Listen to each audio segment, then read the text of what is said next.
who wrote these memos, is our guest tonight. I'm very much looking forward to asking him about that and everything else under the sun. I don't know enough. Yeah, I can't answer that. I mean, I could, but I can't. I don't know whether I can answer that, Rachel. I don't think I can answer that as I sit here. Let me ask you a related question that I also don't know if you can answer. Come on, he's got to know something. I'm not permitted to answer that. I have no personal knowledge of that. I don't know anything about that, and if I did, I wouldn't say. I'm going to ask you more questions that you can answer. I don't know. I had no idea, and I didn't know. I don't know for sure. I can't recall. That's another one I can't answer. Guess he doesn't know.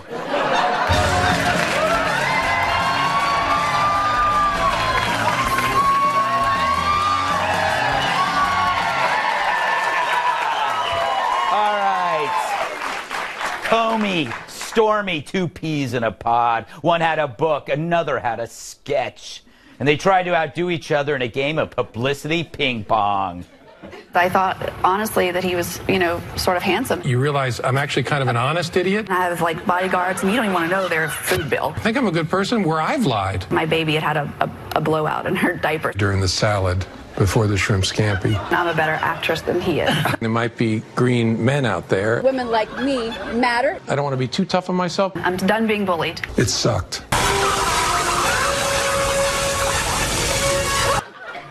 Oh, yeah. Now, as for those Comey memos, I got more of a shock taking my tube socks out of the dryer. I'm sorry, the collusion seems more between Democrats and the media than anyone else. But if you're a Democrat, you're thinking, crap, this stuff isn't working. What do we do now? The Democratic Party has filed a federal lawsuit in Manhattan against the Russian government, the Russian intelligence service, WikiLeaks, and the Trump campaign, alleging damage to the Democratic Party as a result of the hack in the 2016 presidential election. That's amazing. They're suing Russia. They're suing Russia. There's another new avenue to unseat the president because all the other previous ones are dead ends. It's my golden rule. When idiots don't get what they want, they sue. Now, judging by all the coverage, you'd think that was it for the week. Well, not so, my friends. Over Easter, Mike Pompeo met Kim Jong-un. He said that Pompeo had a great meeting and that they're setting up this summit, if you will. This is the highest level contact between the North Korean leadership and the United States leadership in the history of the two things. So, we find out about the meeting on Tuesday night. By Friday, we're hearing North Korea was suspending its nuclear and long-range missile tests. Yeah, nothing important here. It's certainly not up there with a rich guy banging a porn star. Actually, if Kim is true to his word, this is, to quote Joe Biden from years ago, a big deal. Even the guy on CNN admitted it. This is an extraordinarily significant development and, frankly, a huge win for President Trump. Kim has a funny voice. This could be super huge. This could be up there with the Berlin Wall coming down, the collapse of the Soviet Union, the breakup of Menudo. What's for me? And I gotta wonder, it has to be hard on all those other networks. How do they cover something this monumental if Trump's responsible? And what if Dennis Rodman helped? It's possible. I owe him an apology. Fact is, if Trump solves North Korea, make some room for him on Rushmore. And if you factor in other accomplishments, ISIS, the economy, China, you might need to clear off the whole damn mountain. So where does this leave the never-Trumpers?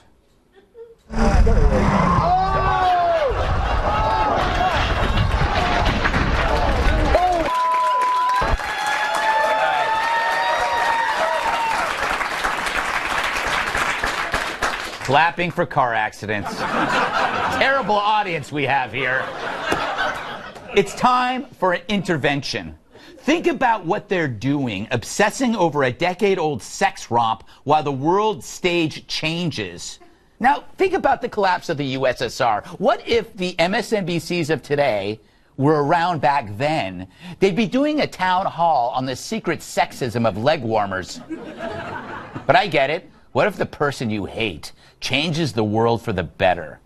Maybe learn a few lessons. For example, you don't have to like someone to appreciate their skill set. I mean, yeah, maybe Trump is like a mafia don, but maybe a mafia don is what you need to get certain people to listen. Trump said fire and fury and the media laughed, but Kim didn't. He got it. It was his language.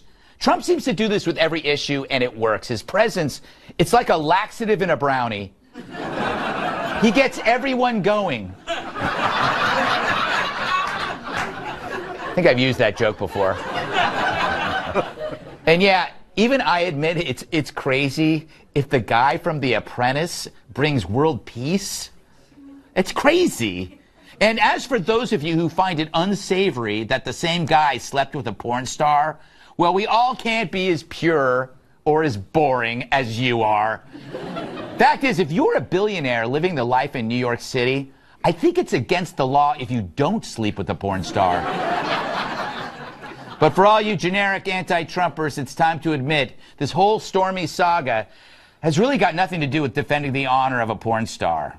You don't care about her. She's just a prop to be used to unseat a president. She was used in films, and now she's being used on cable news. It's all just an extended bitter tantrum caused by an election, which is fine.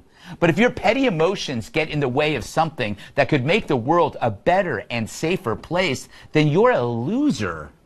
And you will not be invited to the Korean Unification Party to be held at an undetermined location. But I'm thinking it's Dobbs' place.